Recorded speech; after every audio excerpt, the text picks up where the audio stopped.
Yeah, they weren't really one of my favorites coming into the year. I had them eight. You mean Vegas had him 8? No. Vegas had them much higher than that, asshole, but no. Welcome to Rogue Burgers, another week of basketball news. A lot going on in the NBA, NBL as per normal. We're going to get rolling with our team of the weeks. Again, we haven't done those in a while after we did our standings predictions last week, but been an interesting first week, Pro. A lot going on around the league as per normal. It's good the basketball is doing most of the talking, but there is a whole lot of off-court rumbles once again. Yeah, right. You can't go too long in the regular season without some drama or some stories going on. I tend to not really care about the season to the first 15, 20 games, let it settle in a little bit. But the off-court stuff and some of the things that's going on is pretty interesting. So I'm sure our 12 fucking viewers or listeners will enjoy it this week. No, according to Caleb, who's here today, Trent's on vacay. Our TikTok account's gone up, our Instagram account's gone up. So we're doing the right thing slowly, ever so snail-paced slow. Trent's on vacation? You didn't notice he wasn't here last week? How the fuck do I see him, Bogues? I only see you. Oh, there you go. Well, yeah, now we've got Caleb filling in on the DJ mixer, and Trent's just sipping. I don't think he's on vacation. I think he's working. He's working overseas. So don't give me that bullshit. He's fucking on vacation. That's all right. So everyone Everyone has to bear with my NBL 1v0 debates that I'll win every one of. But let's get wrong with the NBA, Pro. Team of the week. Who you got? I got Oklahoma City. Yep.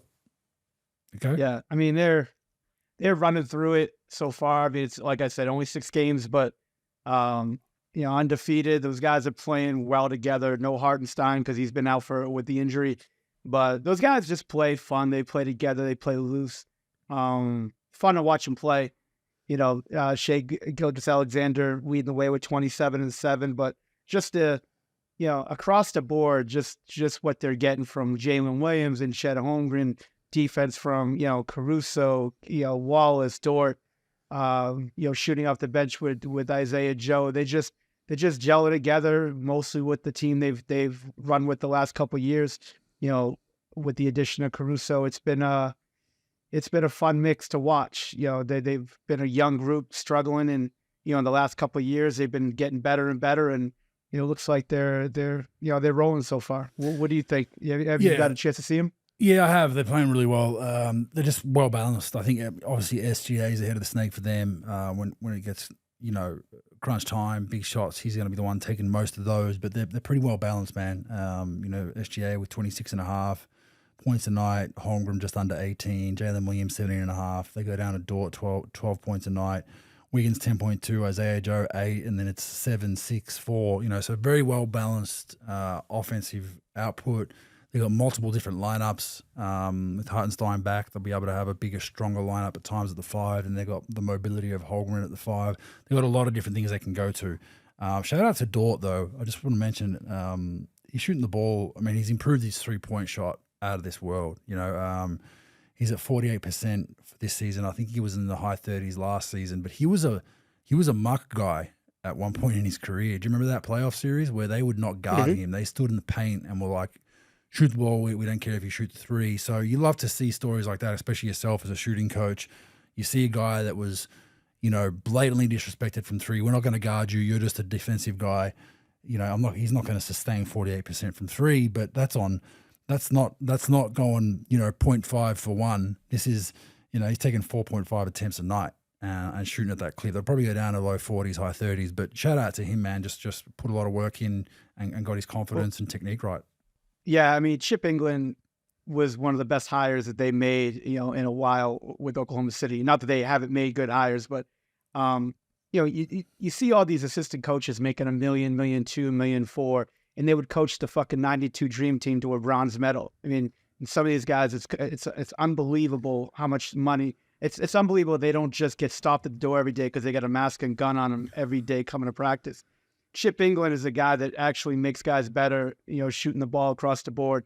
Kawhi Leonard, Ginobili helped, Tony Parker, he helped. Now, Chet Holmgren shooting the ball better, Dort shooting the ball better. These guys come in and they're actually getting better with shooting the ball. They can space the floor. and it just opens up a lot of dynamics for the team offensively. And, shout out to him. I mean, like you said, like we always talk about, you got a lot of people that wear crowns around the league for no reason, getting all this money, and they just, I don't know what they do every day. They pass guys the ball and they clap, they hold a clipboard, and they collect their fucking ransom for a paycheck. This guy actually comes in, made those guys better, tenfold as far as shooting the ball and being able to do a lot more offensively. So, shout out to those guys stealing chip from the Spurs, and they're playing well. So they're a fun team to watch. Yeah, they are, and they're going to be good for a long, long time. I mean, they are stacked. The Giannis thing we'll get to later, but there's rumors that they're potentially in the mix there. If that goes astray, they've got picks to give it. They got so much currency to make trades. They could sit pat and not do any trades, and they're still going to get. They've got a laundry list of picks for the next 4 or 5 years, so they're going to be good for a long, long time. So be prepared, people, to see OKC at the top of that West, or at least in a top 4 position for the good part of 5 or 10 years, in my opinion. They've done a really good job building. My team, look, I'm going to go with the Cleveland Cavaliers just because, look, whenever you're undefeated over 7 games, they're 7-0, you got to get the nod. OKC was my other one. Look, both teams, both top 1-2 teams on both conferences have not had the strongest of schedules, Cleveland included. So that was kind of why I was like, do I stay with Cleveland? But I was like, you know what, I'll stay with them. But they're, Milwaukee, they beat Milwaukee by 1 yesterday. They beat Orlando, which was a good win. They beat the Lakers, the Knicks, Washington, Detroit, and Toronto. So, good mix of good and bad in there. But they're playing well together. We were both had them kind of. I think you had them higher than I did by a little bit. But they're very well balanced. I didn't think it would fit that well with one basketball, but I mean they're similar to OKC. They're well balanced on their scoring. Donovan Mitchell 25 a night, Garland 18 a night, Mobley 18 a night, Allen 15 a night, LeVert 12 a night, Ty Jerome then at 9 off the bench, Merrill with 7, and then it goes 6 points a night, 5, 5, 5, 4. So a very well balanced roster. They got a closer in Mitchell and Garland if need be. So I think they're in a good position when it comes to all that. I think they're doing really well. They're moving the ball well. Mobley shooting a decent clip from 3. Small sample size, 1.7 a night, but he's 41%. If he can continue to make just one or two, I think it opens up his game to be able to dribble, penetrate, and attack a whole lot more. Injuries is what this team struggled with too in the past. Garland's been hurt for periods. Mitchell's been hurt for periods. Allen seems to, he's just a physical big center that protects the rim. He's going to get a little knock every now and then. And Mobley's even had some niggles in the past. LeVert as well comes off an injury a couple of seasons ago. So health's going to be key for this team to keep it all together. But they've surprised me with the way the ball's moving. Like I said, they haven't had a really tough schedule yet, but they're playing good basketball at 7-0. Yeah, it's always good to get to a good jump. I remember telling you that like Rick Carlisle would, bring out the chalkboard and put standings after one game of the year, and how important playoff position in each one of these wins are. I didn't really think that was a big deal at the time, but you come out to a 7-0 start. That's 7 wins. I mean that you chalked up. Yeah, you took advantage, and a lot of teams are taking advantage of playing Philly, without their guys, the Clippers without Kawhi, and in dealing with what they're dealing with. You got every win. It doesn't matter who you play. You got to win. You win games unless you're tanking, of course. But Cleveland, Kenny Atkins has done a great job with his team. Disciplinarian, hard-nosed guy. A lot of people sometimes question the 2 big lineup just because of how the league's gone smaller. But with Jared Allen and Mobley, I mean, Allen's double machine, high-level rebounder, just runs the floor. He doesn't do a lot offensively as far as footwork and moves and things, just sort of, does a lot of activity, rolling hard to the rim, lobs, and playing out of the dunker and things. And Mobley's a super skilled player, but, they've just been playing well. Garland and Mitchell has been fitting, and, their bench, guys coming off the bench are playing hard, and they just know their assignment. They know their role. They know how to do it. They're just playing tough. They're grinding it out. It's been pretty fun to watch. And, look, like you said, not the strongest to straight the schedule so far, but again, getting these wins early are important just because of your playoff seeding at the end of the year. You never know what's going to happen. you might be facing some good teams at the end of the year that might coast a little bit. They might sit some guys. You might be able to get some wins at the end of the year as well. But, hey, get every win you can, get some confidence. Guys that are, like you said, that really haven't been shooting the ball great in their career up to this point, have been playing well with that and shooting the ball well.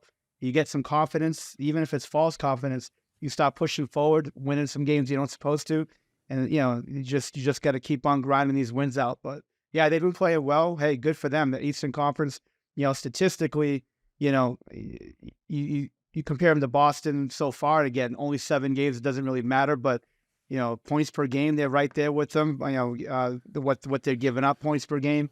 So it's an important deal. So yeah, good for them.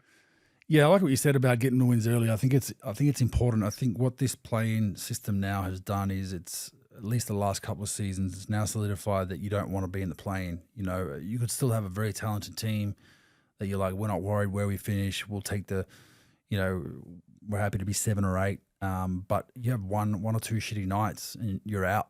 So I think teams I'd hope they are incentivizing more, getting these wins early. And you can sustain a bad injury month or a bad injury couple of weeks or a shooting slump or a bad little losing streak. Whereas, if you're just coasting and you're a little bit over 500, then you hit one of those lulls, then all of a sudden you're in some trouble. So I think it's really important for teams to get out of that play-in wrestle. So let's say you do play, you're a 9-10. A team goes through from there and then gets hot against you in that 7-8 and you're out, where you could have maybe got on the gas a little bit more earlier on in the season to try to get some wins to maybe get up to that 6 or 5. So it's starting to be a bit more important than it has in the past. The Clippers were notorious for it. They'd always not worry about home court, or that we wait till Kawhi and Paul get healthy. As long as they're healthy in the playoffs, total backfire, that blew up. So it's just interesting to see. I think teams are probably respecting the wins early and trying to protect home court more than they have. Who are you whacking this week, bro? I'll go with mine. My week team of the week, Milwaukee Bucks. Man, they're a train wreck. I've watched a few of their games. I caught their Memphis game in spurts. I watched about 20 minutes of that, 2 full quarters, and then a little bit at the end. They just look disorientated, not together. They're horrible defensively. They don't look like they're enjoying their basketball. Obviously, when you're 1-5, you don't enjoy your basketball. They've lost 5 straight after beating a half-cooked Philly in opening night, which had, Andre Drummond starting and no Embiid and no Paul George. But, they just don't look good. They look very, very bad. And what's more concerning, like you look at their loss last night to Cleveland, Giannis, 34 points, 16 rebounds, 9 assists. Dame, 41 points with 10 threes made, and they lose. And you're like, your 2 stars have hit unbelievable numbers. You'd think if those 2 guys have those numbers, Dame 40, 10 threes made, Giannis pretty much triple-double with 30-odd points, you'd be like, it's a win. That's easily a win. They go down by 1. And then you look at their team, season stats, Giannis is averaging 31, Dame 26. The drop from there, you got Portis 11, Lopez 10, and then no one else in double digits. It just offensively, they're getting what they want, but they just can't guard. So it's a huge, huge issue for them. Dame seems to be playing a little bit better, shooting the ball a little bit better. I mean, he's just under 37 from 3.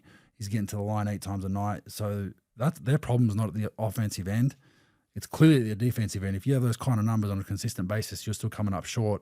And they just look lifeless. And I think Doc Rivers, I don't know, just does not look like he's got this group roaring together. Yes, they are older, but still, I still think they should be at least a playoff team, if not fringe playing, the worst case. But they're looking horrible, bro. Yeah, they weren't really one of my favorites coming into the year. I had them 8 seed. You mean Vegas had them 8? No. Vegas had them much higher than that, asshole. But no, they had. I had them at 8 just because, Middleton. Not having Middleton's huge for them, and like you said, Middleton's not much of a defensive player, but they need a third guy. Gary Trent Jr. just isn't the guy. Lopez gives you defensive rim protection, but he doesn't, sort of give you that scoring. He just really hasn't been that since he's been there. He's more of a spacer and things. But Look, it's an older roster. I don't really blame Doc all that much for this. I mean, everybody I think that's the early thing to do, like, just shit on Doc all the time. And look, you could definitely, get on Doc about playoff success and all that after Boston and that. I get it. But, this team just isn't, there's nothing really that scares you anymore but this team after the top two. And things that I've talked about on the offensive end with Giannis, the shooting really has to, like, get addressed. He's shooting 53% from the line. He missed a few last night. Not that it was his fault that they lost the game, but, that free throw shooting is going to be huge, especially when you go on the line 12 times a game. I've been saying it, for a couple of years now. It's not the three-point shooting. I don't care if he makes a three all year, but it's the free throws, because you're going to get sent to the line, especially if you can't make free throws. They're going to send you on the line. And I know how, in that championship year, he had some double-digit, free throw makes, games for them and, down the stretch. But, like, that team is sort of, I don't know what's going on with them. And I mean, it's early, they got plenty of time to make this stuff up, but it's, they, at some point they're going to have to come together and figure this thing out. I guess, but 1-5 starts pretty, it's pretty rough right now, but they just got to start racking up some wins. It's not going to be easy. They're in a really tough conference, stacked with teams that have talent up top, and it's going to be tough for them. Especially with Middleton. That's who I worried about the last few years. He just hasn't been right, and they need a third guy to go to, because Giannis and Dave can give you 80, 75, 80 points, and you still got to come up with another guy that can score, especially down the stretch. If it's going to be a close game, and they try to wall those guys up and they try to shut those guys down and double them and play some chunk defenses on them. But defensively, they got to figure things out. But I mean, what's there to figure out? You can either stop guys or you can't stop guys. And that's the thing, Pro. I don't think this is... Middleton's not saving, not adding to that, right? Like, it's... No. That this is my point. No. You got Giannis and Dame scoring, almost 80 by themselves. I don't think your issue is at that end. So bringing Middleton back, yes, it gives you a secondary ball hand on the perimeter that can score, but it's not bringing you another stopper or defender. They got huge issues defensively. But don't forget, like, they were forced out of sending Holiday away, to bring in Dame. Mm-hmm. And, not enough offense, then you trade them away, you get your offense. But now, I mean, anytime you make a trade with somebody like that, when you make trades, especially with the player that's in your starting lineup, you're going to give away something. And you got to watch out what you wish for. But again, it's never perfect. There's never that perfect. Do you think they make that trade now, knowing what they know? I think it's easy to say they wouldn't make that trade now, especially with Holiday win a championship and doing what he's doing, and then them having the problems that they've had, on the defensive side. But look, they're an aging roster, and this is the problem. And when we talk about Giannis later in the show about leaving, not leaving, or whatever, and Oklahoma City having these assets, it's really difficult to keep things going when you win a championship, because of the fact that you have to have your assets that are worth something to be able to trade like your third or fourth best player that's going to bring you back some youth and just keep this thing going. We talked about Red Auerbach and the Celtics being able to do that for years. Be able to, like, trade that, like, third, fourth guy, fifth guy, and then bring back either draft picks or something that's going to make difference.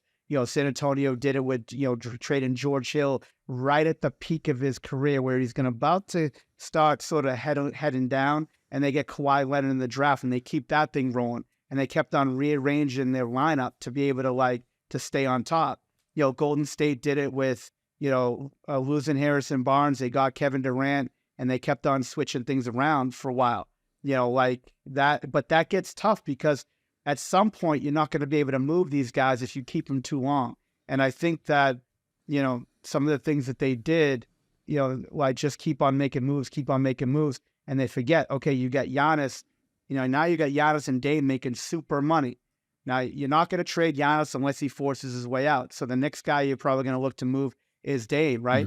You trade Dame, but, like, what's Dame going to get you? 35, yeah, 36? It'll get you a ton, get you some picks, but is it going to get you guys that are going to get you over the hump? Probably not.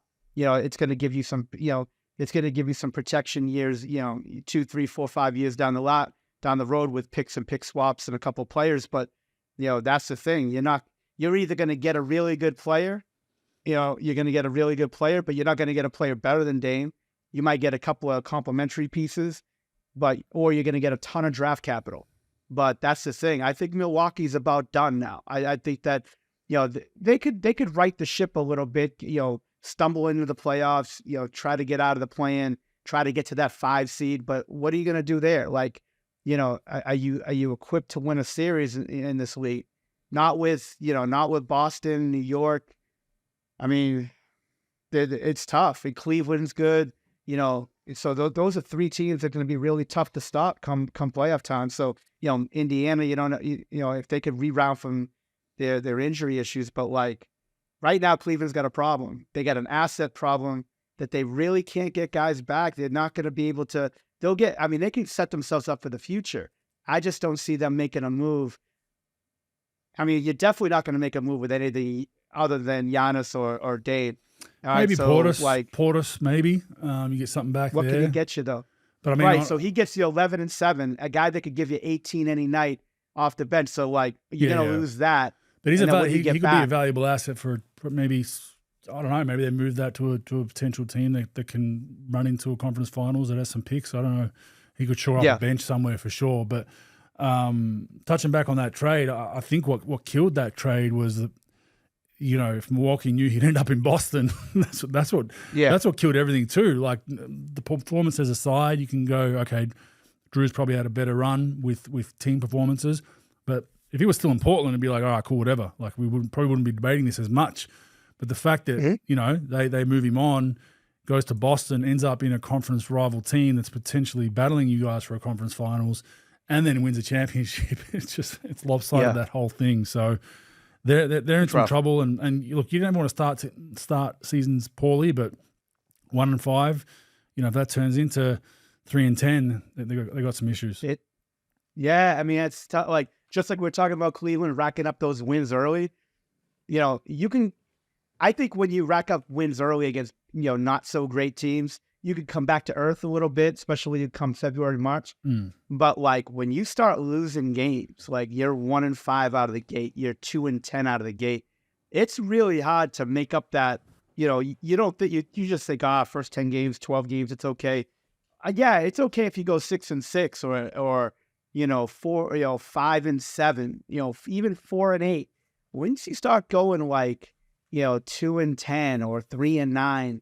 That's pretty tough to come back from to really make headway because Boston's going to be really good. Now, the thing about it, though, Bogues, is you just don't know how many dominating teams you're going to have in the East. You're going to have Boston. Boston's going to be dominating for sure. But, you don't know where Cleveland's going to be. You don't know where that second, third seed, how good they're going to be. I guess you could say that about the West, too. But, again, it's so early, but you just can't. Like, again, if they were 500 right now, what have you, okay, that's one thing. But you're 1-5, you don't look great. You're not stopping anybody. And they got Cleveland. They got Cleveland, Utah, New York, Boston as their next 4. So that's potentially could go 1-3. They got to try to steal that Cleveland game if they can. Hey, Cooper Flag, baby. The Cooper, they might be there. The Cooper Giannis and Dave show. But yeah, not good in Milwaukee. If you're a Bucks fan, it doesn't look good right now. Let's see if they can bounce something back. We'll get into Giannis a little bit later. Who's your team? I had the same team. I had Milwaukee. Yeah, I mean, Milwaukee. You can't say Utah. I mean, Utah's trying to lose. They're competitive, but they're trying to lose, and everybody else is supposed to lose. So I don't really have a team. And then you can't really shit on Philly. They got 2 guys out. Also, I don't want to get shoved by saying the wrong thing, so I'm going to stay. I'm going to stay out of that. So we'll talk about that later. Well, segue right into that.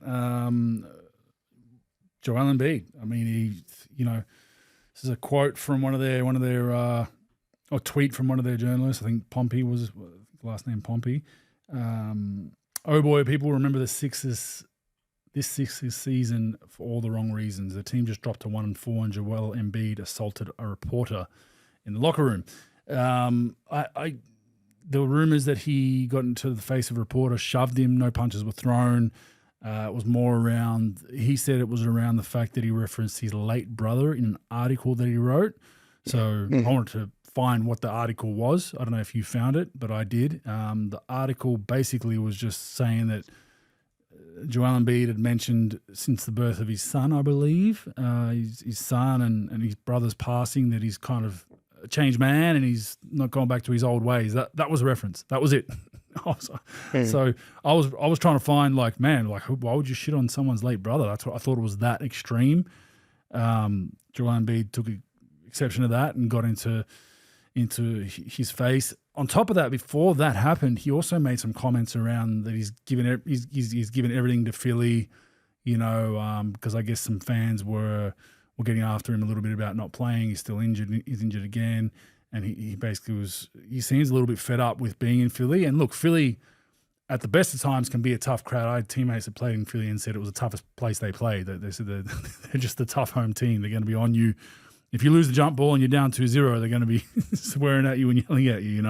It's that kind of environment. But you know how that goes. That's just how it is. But I think the antics are starting to grow old from Embiid. I think he's a generational talent. Like, he's a fantastic player, super skilled, can actually dominate. When he actually locks in a bit more defensively, he can actually dominate that end of the floor as well as he can offensively at times. Can really protect the rim, can rebound, can score from everywhere on the floor. But this kind of stuff just does not help his cause. On top of that, you haven't played a game this season. The PG injury issue as well hurt his knee in preseason. Their season is they're like I said, 1-4. They're in some trouble if they don't start picking up some wins, and they just don't have enough. When your two max guys are out, you're not going to win many games. Maxi's a fantastic player, can't do it alone.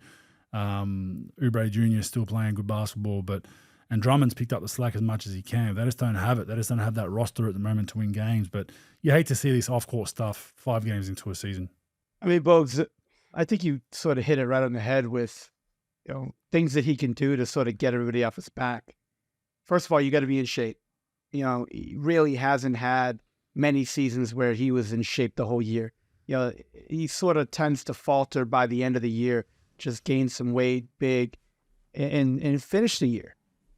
I mean, he's probably had, I think he's had out of his, I don't know how many years he's been in the league, 10, 12, 10, probably right around there. I think he's had four seasons where he's played over 60 games. And that, and you could fact check me on that, but I think it's about right. But I think that's the biggest thing. Play some games, which he's missed every game so far this year. So people are going to be a little upset, especially with everything that's going around with ticket prices, economy, how much money the people have, and they come to try to see you and you're not there. And again, we're not there, so we don't really know what's going on. We don't know if it's just him not wanting to play. We don't know if he's really hurt. We don't know. So it's really hard for me to comment on anything like that. But I can comment on what's happened in his career so far.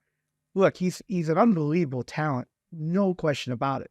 But the two things that come up throughout his years are the amount of games he misses and his conditioning. And that's something that you have to live with. I mean, that's black and white. That's not a gray area deal. Like your conditioning has been an issue, and it's not what you do when you're on the floor. Like, you're good for 30 and 15, no doubt about that. But you got to be able to play.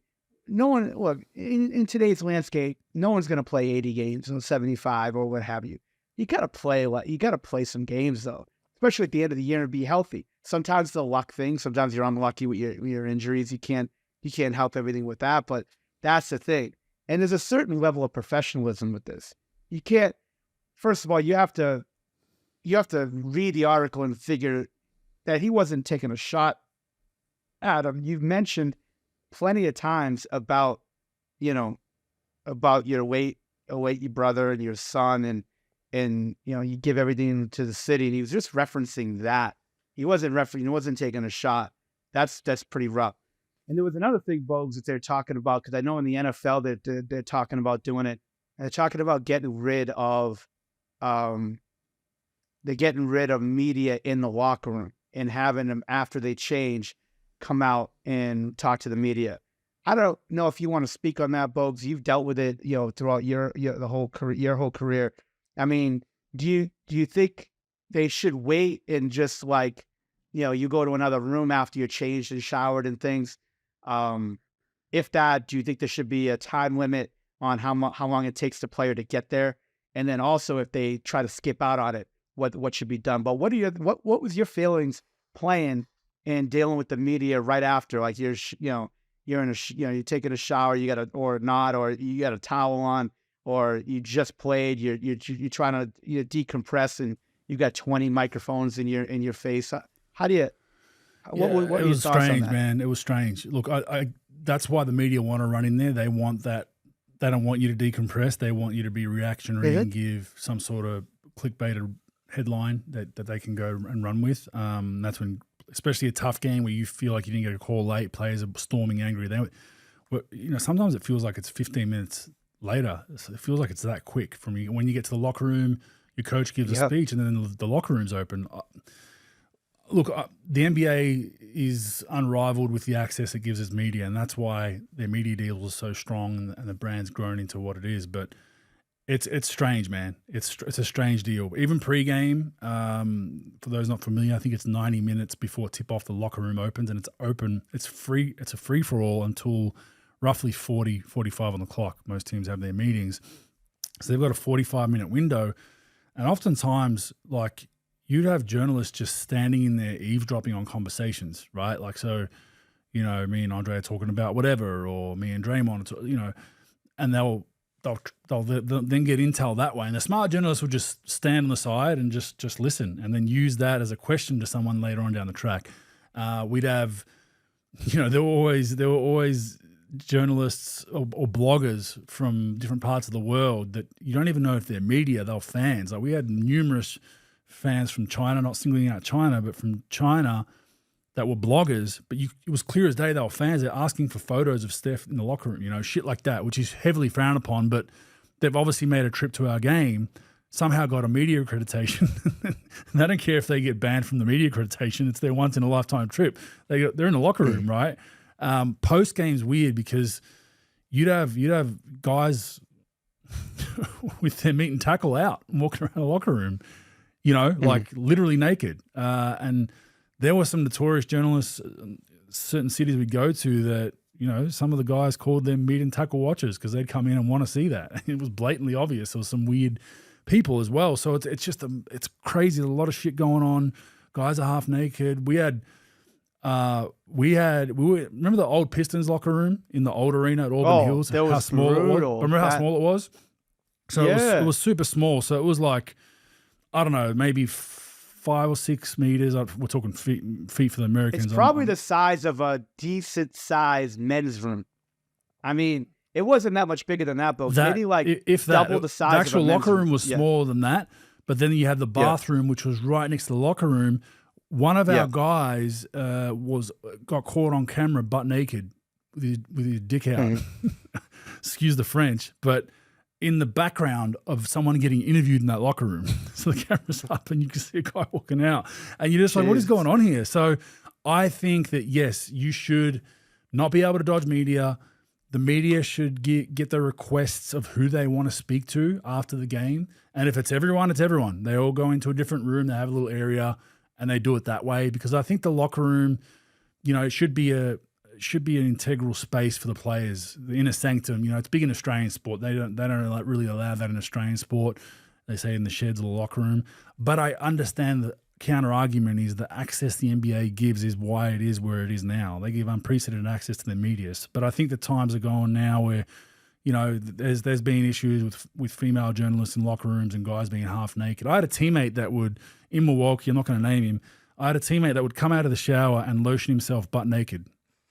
Literally butt naked. I'm talking like standing up, bottle of lotion or moisturizer for the Australians, foot on his chair, lotioning his legs, next foot on the butt, nothing on. And journalists would walk in and be like, oh, and you'd see some of the female reporters walk in like, oh shit, like go and stand in the court. It was the awkwardness because there's no rules around it. Like it was more the player's point of view is like, if you're going to storm in here this quickly after a game, deal with it, So there's that thing as well. It's just like it's right for something to eventually happen, as it has in the past. Not a fan of it. I think it definitely should be. So FIBA do the tunnel, FIBA get you, which is a tough one as well. As soon as you walk out of the court, there's this roped off way to go out, and there's journalists lined up, and they'll just be like, "Hey, Andrew, can I grab you for a second?" And sometimes players don't talk, which is the same in the NBL, but that's probably a better way. Get them right off there. You get a good reaction, get a post-game talk, and then guys go do their showering and all that. Yeah, and then you get your coach, waiting to talk, and you got a few players getting interviewed, a few players, there.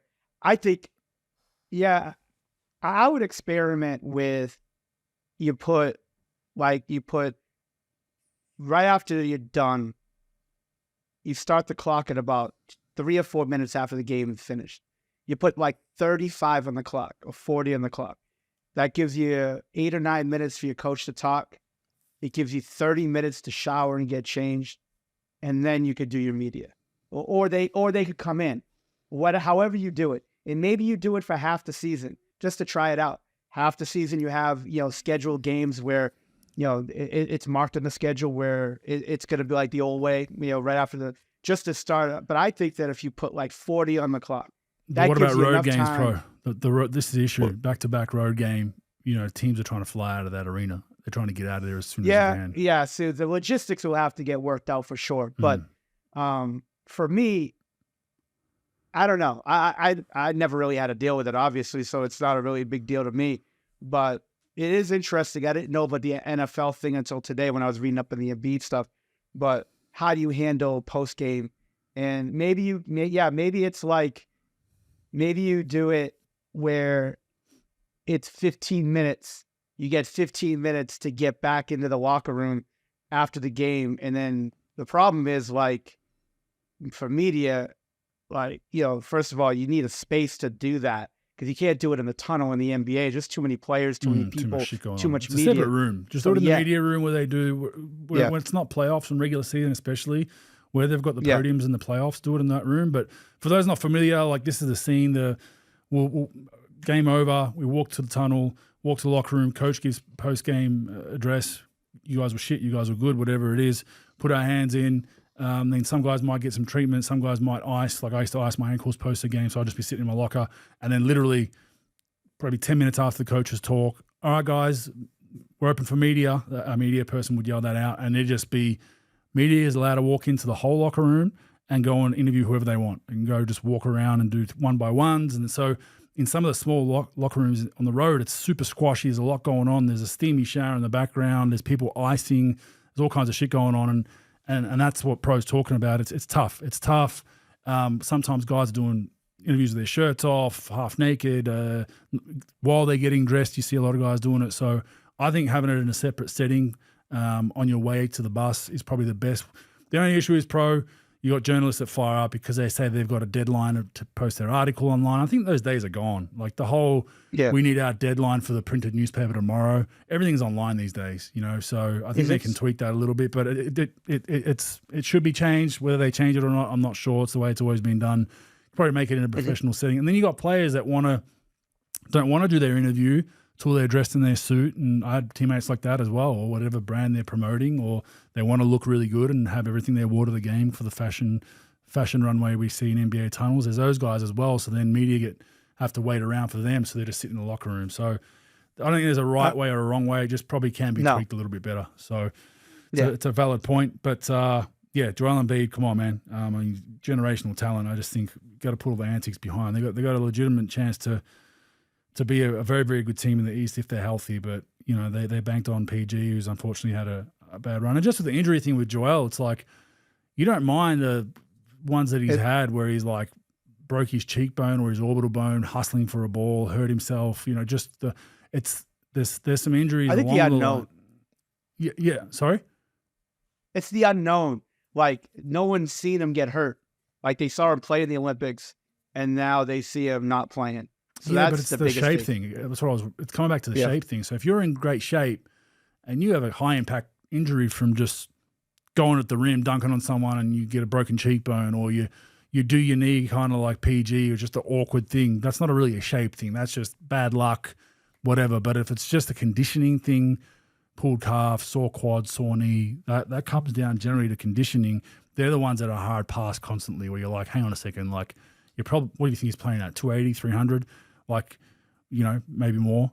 We need to get you down to 265, 270 and take a bit more load off those. They're the kind of things that I think, you kind of don't feel sorry for too much, where you're like, I think you can be in better shape. And that's where then if you do have a car accident type injury and get hurt and you're out of shape, they're still going to say it's because you're out of shape.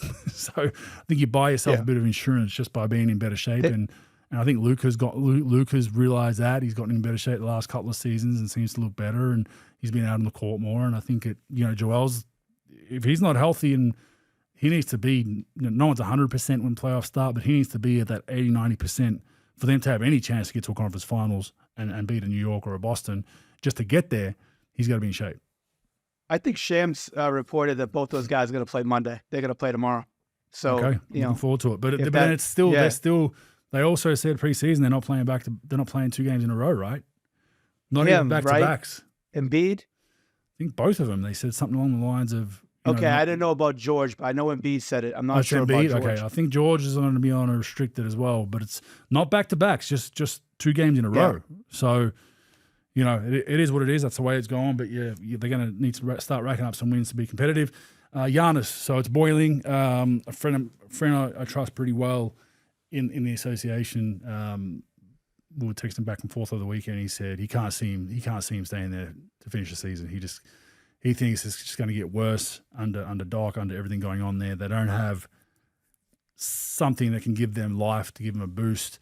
The 3 teams he mentioned were interesting. OKC, Golden State came up, and Miami. They were the 3 that kind of were mentioned. How that goes, Miami, interesting fit next to Bam. Golden State, interesting fit next to Draymond. Wouldn't be a lot of shooting at the 4 and the 5. What do they do there? Does Draymond get caught up in that one? And then OKC, just a shitload of picks and maybe a veteran throw in. But OKC could do it. Does that fit? Kind of does there a little bit, because you got Chet being able to shoot the 3 ball, and that's two long guys defensively at the 4-5. But they're the 3 teams that come up from my end. If they continue this way, 3-10, 5-15.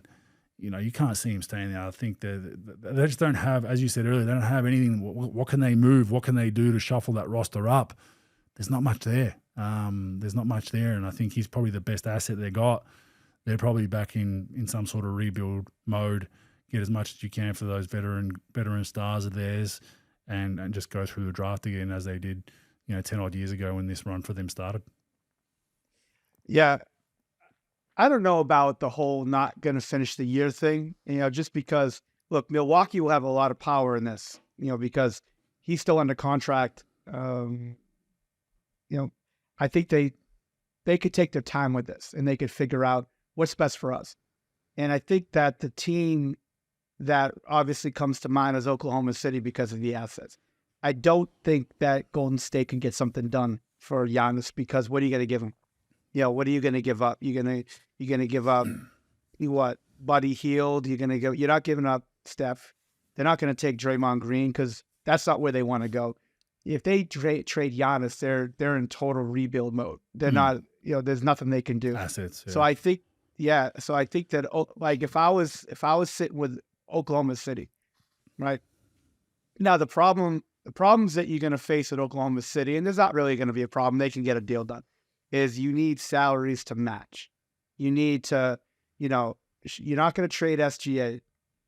If you're going to get Giannis, they're not going to trade. In my opinion, SGA and Chet are probably going to be the 2 players that are untouchable. Yeah. So I think Jalen Williams, Hartenstein will have to be part of that because of the money that he made. And that was smart by Sam Presti, bringing in Hartenstein, because they need a bigger, stronger guy, but they also have a guy now. At some point, they could throw in a trade and get they have a $35-40 million chip there. So they could go Hartenstein, Jalen Williams, and picks. Now, with Sam Presti, he's the shootest guy in the league, probably one of the toughest guys to trade with, besides maybe Danny Ainge.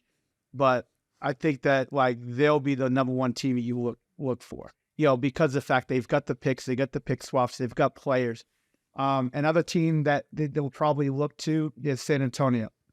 To put him with Wemby. If I'm him, I'd probably, now the whole do you want to play for Pop thing? I don't know, maybe not.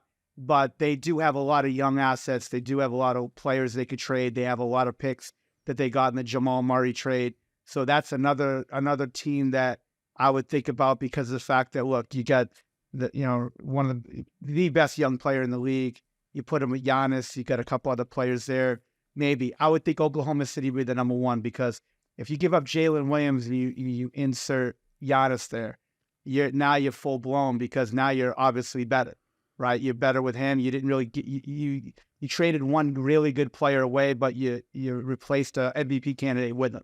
So now you're rolling, and you've got Chet, you got Chet, you got Giannis, you got your defenders, you've got SGA, you've got your coach, you've got everything going. So I would think that, and that's why you build your team the way Sam Presti did. And I think when you're looking at how teams run their teams, they don't say like, Oklahoma City didn't wait till their top three guys were 33, 34 to think about, okay, what's the trade market for these guys?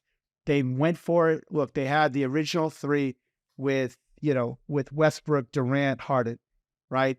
They had the Harden trade, whatever happened there, then they lose Durant. They got all those, they got some capital back from when they traded, Russ to Houston. Then you get Paul George.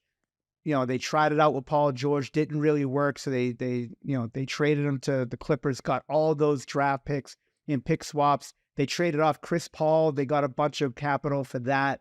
So, I mean, they were able to money launder basically players that they weren't going to win with.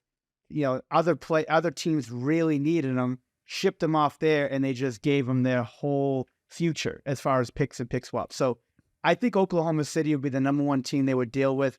I think San Antonio would be another team they would deal with. Obviously, the Golden States of the world, the Lakers, they can't give it. The Lakers don't have anything for them. If I'm Milwaukee, that I would want. But with the whole Giannis thing, this is how it's going to be, because they're not going to win. Then they might be able to sneak out a series. I doubt it.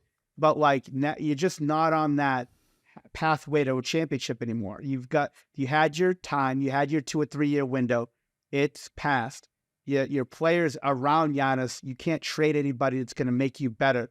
The only thing you're going to do now is you're going to get some capital back for Dame. If you're going to trade Giannis, which they will, I don't know if it's going to be this year. It'll probably be, this thing will be a soap opera all year, probably starting in, I would say, middle of December, January. And then it's going to be, there's going to be a lot of story. Do they trade him at trade deadline? They probably won't. They'll probably wait till the summer and things to settle down, and then they're going to make their move. The only thing about your story about him getting traded this year would be if they're in February, do they have a chance to be one of the worst teams in the league and trade for Cooper Flag? Try to get him in the draft. I don't think it's going to come to that. I think once they start leveling out, they'll be okay. But I do think they'll trade him or he'll want out, but I think it's going to be past this year. Yeah, it's going to be interesting. The Vultures are out. They're a small market team. They're struggling. The Vultures are out. They're circling for sure. I didn't realize he's got 2 more years left after this season and a 3rd player option. So will be interesting. I mean, I watched a Giannis documentary. It was really good. I don't know if you've seen it, bro, but if you haven't, you should watch it. It was really, really good. He's just such a likable figure, in my opinion. Really, really, and he's been on record wanting to be a lifer and try to remain at a club, but this could be testing time. So we'll see how all that goes. Just finally on the news front, Caitlin Clark, Unrivaled, have offered her have had a high level conversation on the 3-on-3 stuff. 3-month salary over $1 million, bro. So they're cognizant that she's worn out from taking a beating for the most part of a flagrant foul a week, pretty much, in the WNBA. They've said that she can take it as long as she wants to decide. Close source to her have said 60-40 to saying yes to that. I mean, how could you pass that up for 3 months' work, bro? Yeah, $1 million. That whole league is starting up, and that 3-on-3 league down in Miami, they've got a lot of investors. I think they're going to give her some equity on top of the $1 million. It's going to be like a messy deal in soccer. So, there's a lot of, I mean, with negotiations, especially how the WNBA is going now, there's talking about lockout for the WNBA. They're talking about lockout for the WNBA because of, I know. Now, The only thing, Bogues, and I did some investigative work. Yeah. I just researched a little bit. They don't have the same, and I want to correct myself too from what I've said on the show in the past. They don't have the same collective bargaining that the NBA has. And it's not about the money that they get as far as how much they get. Dollar amount, it's dollar percentage, where the NBA is like 50-50, where the WNBA is like 9%. So like in the NBA, they take their $10 billion and they basically split it. Now they don't really split it. Teams they submit all their basketball related income, ticket sales, sponsorships, jersey sales, all that, and they throw it in a pot. And half is sort of given, not given away, they're just tossed aside. So they got to spend 50% on the players. So 50% of that 10 billion divided by 30 is basically the salary cap. And from the salary cap, you figure out how much the max salaries are going to be, how much the mid-level exceptions are going to be based on the average salary with the NBA players. So it's basically they take 50% of that basketball-related income. Now, with the WNBA, from what you read different figures. Last year, they said they lost $40 million. My question is, what the fuck is going on with the expenses of the WNBA? They supposedly brought in $60 million. Now, there's some reports that they brought in $140 million. Now, I don't know. I would say somewhere closer to 80 to 90 than 140, right? So they bring in $90 million. Now, I know they lose, but like, how do they lose money? There's only 12 teams. They're flying private, bro.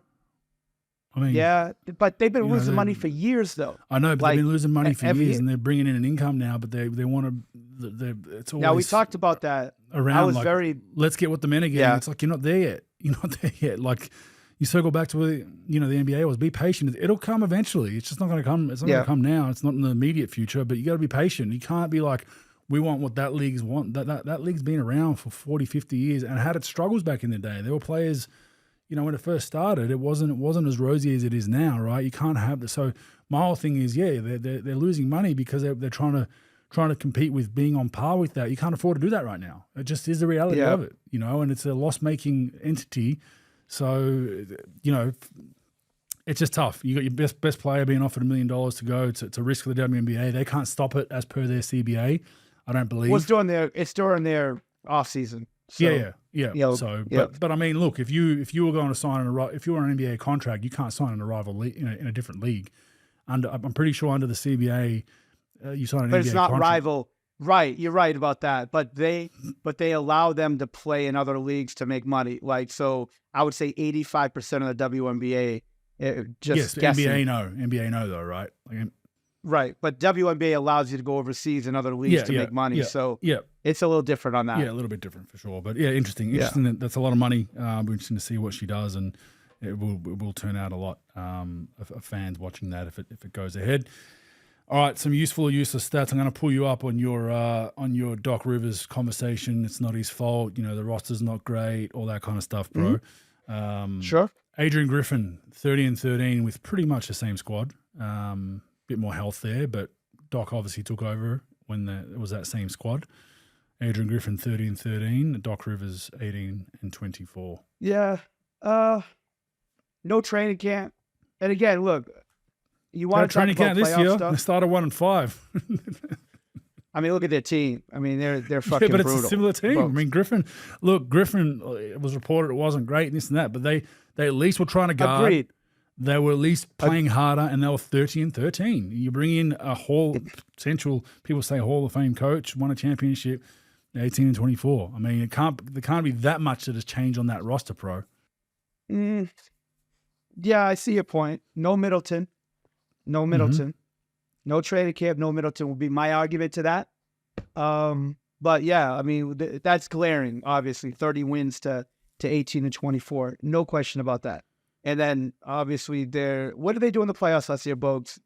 I forgot. They lose in the first round. Yeah, lost in the first round, didn't they? Yeah. Yeah. Sure. So yeah, no doubt about it, Bogues. So you definitely got to blame somebody for this, right? And the head coach usually is the guy that's going to take the fall for it. If they fired him after a 55-win season and they hired Doc in the summer, and then he was able to do training camp and all that, and then have his team, I would say I'd evaluate that a little bit. At least it'll be a little bit more solid in the evaluation.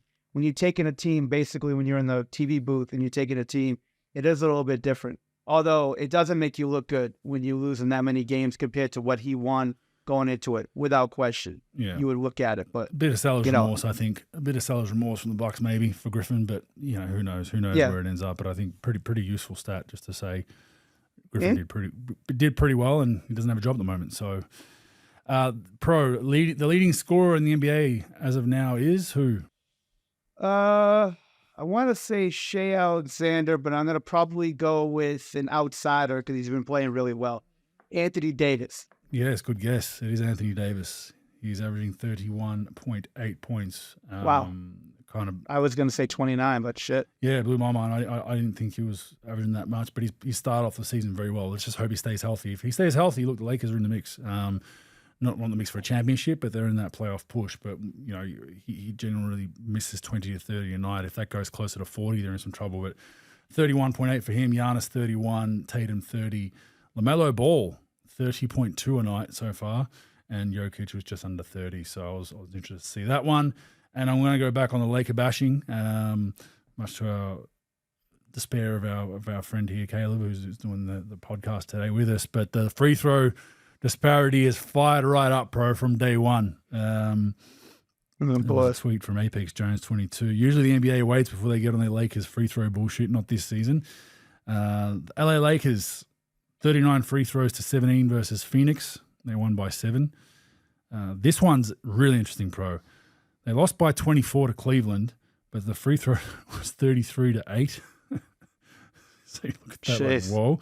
And 41 to 13 at Toronto. Their current road trip, 92 to 41. That's plus 124% on free throw disparity. Last 2 games, 74 to 21, 252% free throw disparity. And on the season, 180 to 108 plus 67% free throw disparity. So I know we've spoken about this a lot previously, but it was generally at home where they'd get the disparity. But now I think the memos come through that let's just do it everywhere. Folks, I'm giving you complete credit for this. You were the one, foil hat on, you were the one who basically said from the start there was a conspiracy there with them them getting their free throw attempts. I'm giving you full credit. You are correct. I don't know if the memo's in, the fix is in, or what. The coincidence, I think it's a little past the point of no return from saying it's a coincidence. So definitely something to think about for sure. Well, it's just when you look at my whole thing last season was they were close to the top 5 in free throw attempts, but their free throw disparity was first in the league. So they were playing teams that had better free throw attempt rates per night and killing them on disparity in those games. So Caleb, am I right? My stats right? The Lakers are going to the line 6.2 times more than their opponent. Could be right. Yeah, I mean that's a big that is a big disparity. I don't know. I might be wrong on this, but that's what it's saying. Well, as of now, it's 180, right? 180 to 108 is their total. So they're okay. So yeah, I mean it'd be roughly 6 or 7 a night, you'd say, depending on where it's at. Yeah. So they're getting a nice whistle, but generally we know they get a nice whistle at Staples. And look, they don't have a lot of hard paint attack guys. Now the counter to that is AD does post up a fair bit, which is fair enough. He gets to the line a fair bit. He's very good at drawing fouls. LeBron can get to the paint a fair bit, but he's shooting more jumpers. But beyond that, Russell's more of a jump shooter. Reeves, okay, maybe a little bit, but they're not one of those teams that's just got a Giannis bearing down on you just to get those free throw attempts up. So found it interesting, but we'll see how that goes. I'm sure that'll come up again down the line. This year, I'm not going to go through every Aussie of the Week stats. Become a bit kind of tiresome to go through every single stat. So I'm going to go through the stats, and then I'm going to pick a Aussie of the Week, which this week is Josh Giddey. His stats: 14.7 points, 8 rebounds, 6.2 assists. 47% from 3. I know it's the start of the season. You want to get your 20 games in, but he's 47% from 3 on 3.5 attempts at current. So he's shooting the piss out of the ball. And that was the bad shooting night the other night. So he was in the 50s before that. So if he can sustain mid to high 30s for him, perfect, because it opens up his game so much. He can continue that. He's putting the work in. He's trying to shoot him. Shot it decently well at the Olympics. He's our Aussie of the week. An honourable mention will go to Dyson Daniels, 12-4-4. Yeah. Sorry, 12-4-2 in 4 games. They play today at time of recording, so that might go up. But 2.8 steals and 1 block per game to start the season, pro. So he's had a great start there, playing next to Trae Young, already noted as one of the best on-ball defenders in the league. He's phenomenal at getting up and in. But Josh Giddey, who we assume will run the gauntlet for the most part. I think Dyson's going to challenge him a little bit, but great week for Josh Giddey. Yeah, no doubt about it. I mean, early numbers in Chicago's had some success early on. And I know it's early, but Playing well. They're supposed to be a team that I thought that would be close to the bottom of the bunch in the East, and I got to give them some props there. They're doing well. And Dyson Daniels, I saw some stat where they had him on some really good defensive stats, like 3 or 4 categories, but he's averaging almost 3 steals a game.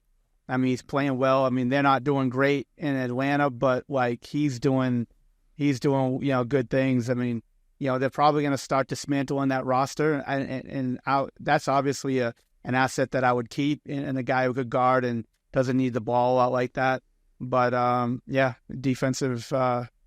his defensive game's definitely showing. And Giddey, look, I don't know what they're going to do in Chicago. I don't know what they're going to do with Zach LaVine and what they're going to do with trades or what how they're going to do things. But he'll definitely. I don't think they did much with his negotiation with a new deal, but I think he'll have a chance to run the team and figure things out. It'll be an interesting lineup if they have much time with him and Ball. I haven't watched them a lot. Maybe they have, but I think Ball just got both hurt guys again. that could really pass Ball the got ball. hurt again, I believe. Oh. Muscle strain of some sort of ankle. I can't remember what it was. I just read he got hurt, so he'll be out of the lineup for a bit. But Kobe White's I been guess playing I well. won't be seeing that. Vucevic has been playing well. They're probably winning too much for what Chicago likes. I think they're 500 at the moment, but they're playing a fun style, and hopefully Giddey keeps shooting the ball. And Dyson Daniels was around that Boomers Australian national team squad before the Olympics. He's a menace on the ball, man. He's tough. He's a very, very good defender. He's happy to pick up 3/4 court, full court, turns his guys. He's locked in. He just knows how to play, and he plays hard. I really like that about him. Some people obviously down on his shooting at times. He can be inconsistent. He's working on that a lot. But he's up there with one of the best defenders in the league, in my opinion, on the ball from what I saw, especially in that Pumas camp. All right, Pro, for your first fact or fake news, hope it's a good one. Well, we've been on Milwaukee all day, and might as well stay on them, right? Not a good start. We talked about that, but could level out. Maybe they will. Maybe they won't. Do they finish in the top? The Milwaukee Bucks will finish in the top 10 this year in the NBA East. They're currently dead last. It is early. Lost 5. Will they make the 10? Will they make the play-in? It's tough because as we've discussed, some teams are blatantly trying to get down to the bottom of that East. Detroit with a good win today. Philly. Look, I think Philly will escape. Philly's currently 14th. Surely they escape the bottom. I have Indiana out of the bottom, so they'll jump up. Toronto, Detroit are down the bottom. They'll stay in the bottom 5, I believe, roughly.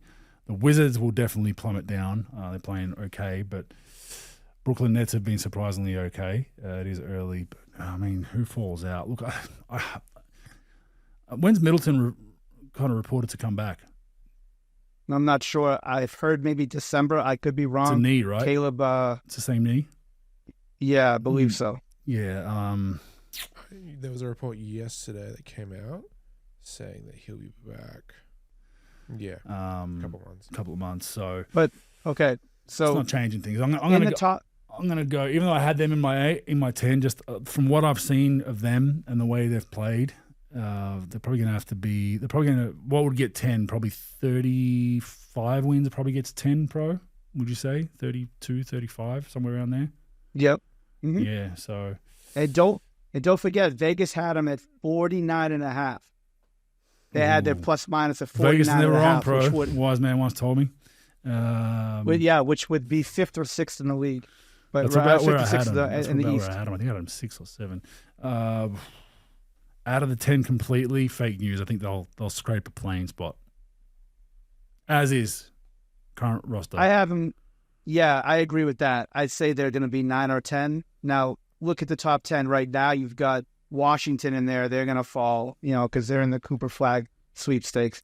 Chicago's going to fall a little bit. You don't know how much Tory's oblique as well. His Tory's oblique. Banchero's out for a while. For probably 4 to 6. Brooklyn, I don't think Brooklyn's going to try to win, so they're going to be gone. They're going to be out of it. Atlanta. Now, Indiana, now don't forget, we didn't really talk about this.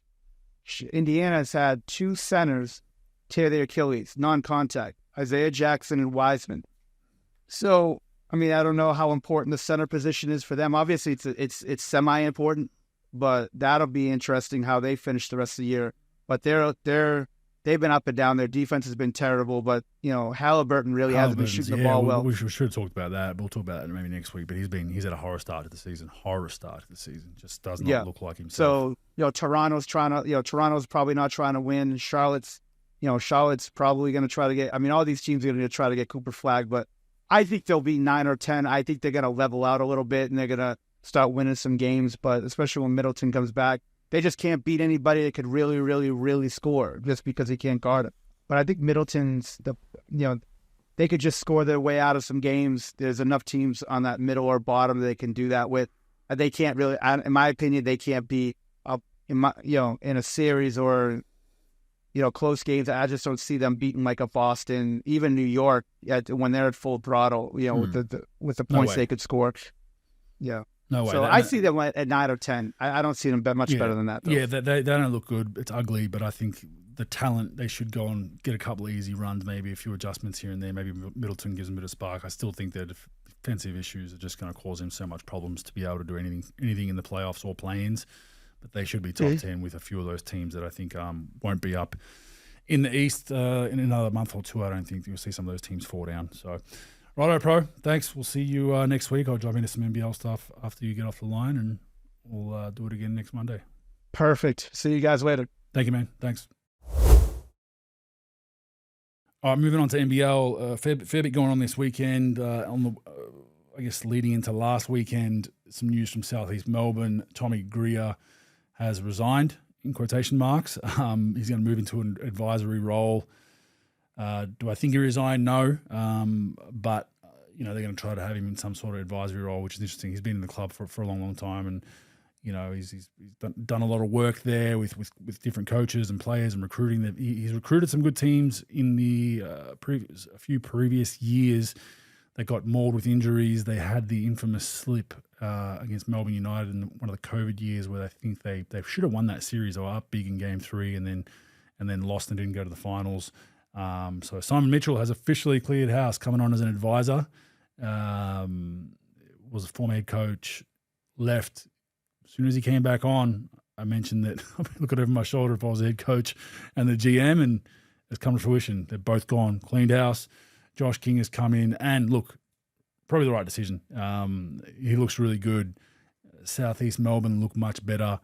Noticeably played Sobey off the ball the last couple of games, and I think that's been a nice touch. I think Sobey's done a fantastic job playing off the ball, making more simple decisions, shooting when he's open, attacking the basket when he's not, but not overly pounding the ball. I really like the way they've played the last couple of games.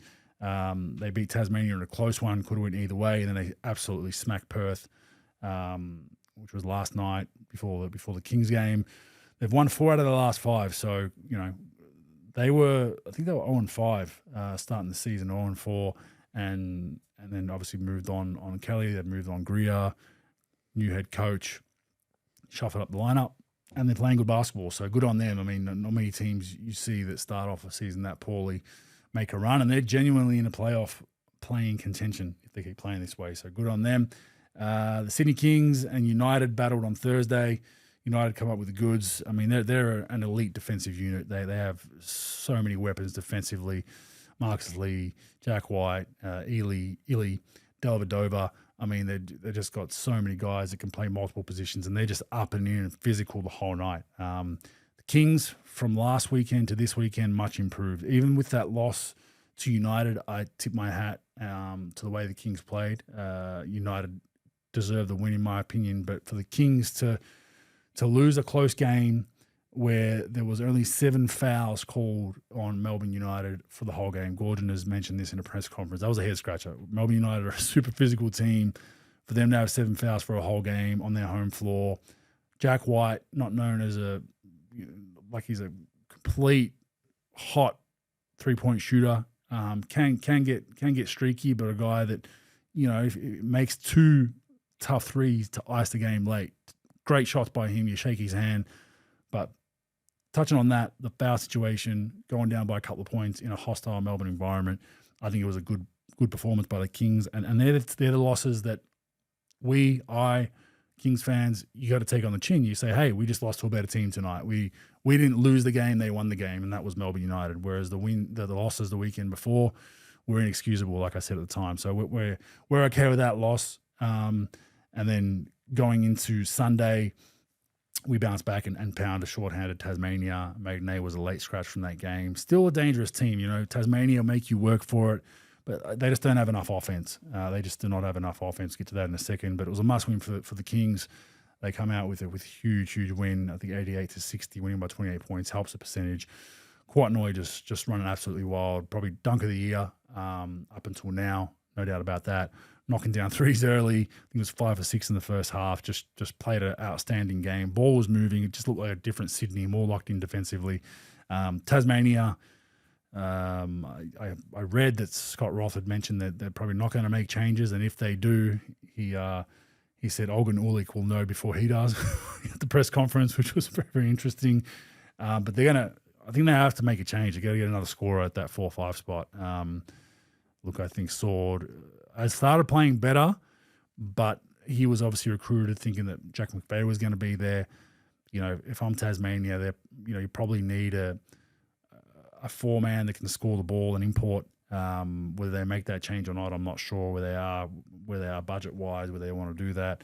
But that's what they're missing at the moment. Sean McDonald also just a huge key out for them. A guy that can score the ball in bunches, plays hard, plays the right way, a great defender, and another ball handler. So they're definitely missing that. Whether they make a change, it's yet to be seen. But we'll be interested to see whether they try to spend a bit more money and get another import in, or whether they just play the roster as it is. But they've lost a lot of close games this season.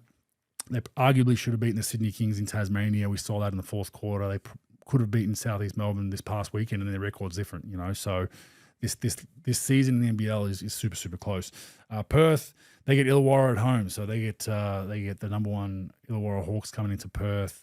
They beat them. They then go on to lose, obviously, to Southeast Melbourne. But the Perth-Illawarra game, a very chirpy coach to ref encounter from both coaches in that one. And I think coaches' consensus seems to be, as a whole, there's a lot of chirping going on from coaches to referees. And look, I'm all for it. I think the people are saying the coaches shouldn't do that.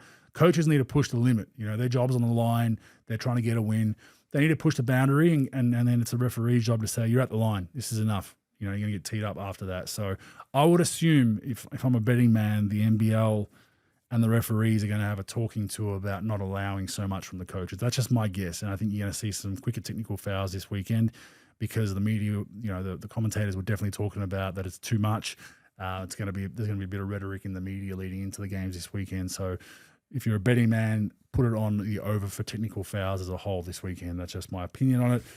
The Breakers absolutely smack Adelaide at home. Adelaide never really looked in this one. Martin slowly playing into form for Adelaide. Still doesn't look like he's in the best of shape, but starting to get his legs. He's a great, probably their best shot maker from the big position. Harrell's more of a bully. I'm going to get close to the basket. I'm going to put you in the basket, get to the free throw line. I think Martin's a guy that can make tough shots, especially in games where you're not getting in the paint. DJ Vasiljevic can score with the best of them, but look, I think another season of 20 points a night below 40% just won't get it done. Needs to shoot a better clip. He's a volume scorer, so he's going to have games where he gets hot, but the clip the last couple of seasons that he shot, I think that hurts Adelaide a little bit. Harrell playing well, double-double for him. But credit to New Zealand. I mean, they've far exceeded expectations of mine, of anybody's. I thought the US trip would be more of a hindrance than a help to them because it's so much travel on the legs. We've seen historically those teams that go over to those NBA games come back, pick up some injuries from fatigue, and then never really catch their win. But they've been exceptional, and PJC one of the best imports in the league. Just love the way he plays, attacks the basket. He's up and in defensively. He's always picking up a couple of steals in the backcourt for layups. So well done, New Zealand. They're doing really, really well at the moment, and they're playing some great basketball. The toilet bowl battle saw Brisbane versus Cairns. At the time, they were, second last and last. Not a game you want to rewatch, so if you've taped it, do not rewatch it. It was an ugly game. Cairns super short-handed, but Brisbane narrowly escaping with a win. Cairns had their chances to win that, but just so short-handed. So many injuries. Hopefully get a few guys back. Deshaun Taylor, shout out to him, a former teammate of mine of the Sydney Kings. We had him as an injury replacement one season, my second season in Sydney. Love everything about him. Plays hard, plays the right way. He's been picked up as an injury replacement for Cairns, and he will fit in. I'm telling you right now, he will fit in very well with the way Ford wants to play. So that'll be interesting. And just finally, there was a question I was sent from a fan around he cited the Adelaide 36ers specifically about how they can bring in a guy full-time like Harold with the salary cap situation and the import situation, and they already had marquees and whatnot. So the way it works in the NBL, for your roster, you can have a max of 3 imports on your team, and you can have it's counted up together with marquees, and one marquee makes 4. But out of that 4 that you can use, you can only max out 3 imports, but you could use those 4 spots as 4 marquees. Then you have no imports. You could do 2 marquees, 2 imports, 1 import, 3 marquees, 4 marquees, but where the cap is, it's 3 imports in that circle of 4. So Adelaide had Jarrell Martin, Kendrick Davis, and then you had Harold come in as a injury replacement for Jarrell Martin. So there was still 2 imports. Their 2 marquees are Humphreys and DJ. Jarrell Martin comes back, so then theoretically the injury replacement should go. 36 is still at an import spot out of that rotation. So they elected to keep Harold and Martin and Davis. That's your 3 imports. What happens now to Adelaide is they have to take off either DJ or Humphreys off the marquee. What the marquee is you can pay Australian talent or as a marquee as much as you want, but it only hits your cap to a limit. So before Harold came along, DJ and Humphreys would hit the cap. I don't know what the exact number is. It's 200 to 300K is what it hits your salary cap for your luxury tax. You can pay them $1 million a year. That other 700 is not hitting your cap. So now what's happened is it's going to inflate Adelaide's salary, their total salary cap, because one of DJ or Humphreys, whoever's earning less, they've taken off the marquee. Their full salary now hits their cap. So if I'm a gambling man, that right move to make. Got to keep Harold, got to spend money. It's probably propelled them into the clear first for salary cap and probably the clear first for luxury tax. So once again, a reminder, you can have 3 imports max and 1 marquee. It's a combination of 4. You can have 4 marquees, no imports, 2 and 2, and that's how they've done that. You can always take a marquee player off the marquee status, but the full threshold, the whole salary will hit the cap. So it's kind of confusing in a way, but once you really nut down, that's how Adelaide have gotten away with having essentially what were 2 marquees turned to 1, and then bringing in another import to make 3 imports. That's a combination. So it helps the rules. The rules. The marquee rule is a great rule because it was incentivizing a time where a lot of Australian talent was making more money by going to Japan, by going over to Europe in the lower leagues.